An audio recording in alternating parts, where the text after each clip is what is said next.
So go back to another few foliages there. Right, Show us something else that you this is one where I'm quite excited about actually.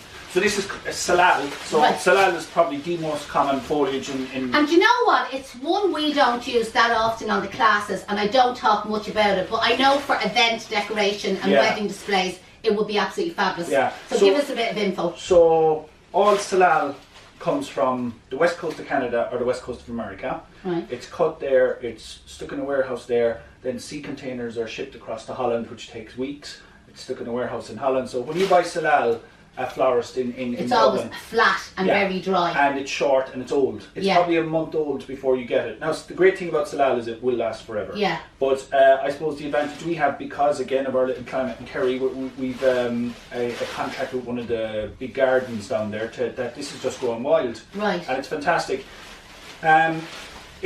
It's somebody put a comment on one of my Facebook posts about it, and I agree with him 100%. It's unruly. I thought it was a great way of describing it. But you know what? That's the trend. That's the trend at the moment. Like myself, wild and wonderful. You know that way. So, you know, with wedding bouquets, with some of the wedding displays, I know when we're starting the students on Module 1, we're very formal about things, like learn the rules, learn the guidelines, you know, that way, be real precise and real exact. And then, again, you kind of get to Module 4, is start going outside the lines, you know, they start scribbling, start going wild, and that would be brilliant. Again, for a topiary tree, that would be an archway, moon gates.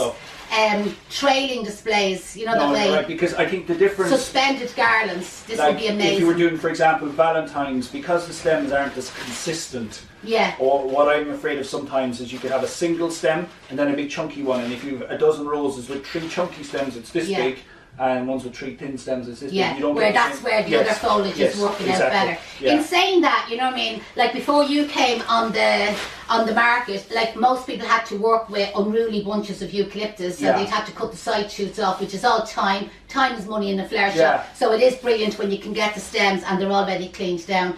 But I could see ourselves using that, you know, absolutely, you know the way. And how long did you say that lasts? Oh, I mean, if a florist was to buy this now before Valentine's, this will easily last till Mother's Day. Well. And but you know, again, if you were planning, if you had a big wedding or an event, you could pre-make and pre-green up a lot of your stuff way in advance. So the foliages that are great for that type of stuff, for pre-greening, if you've like you know, Christmas or Mother's Day, obviously the Salal, the Laurel, these, the Sussex Silver, Goldcrest or the conifers, they would just last forever.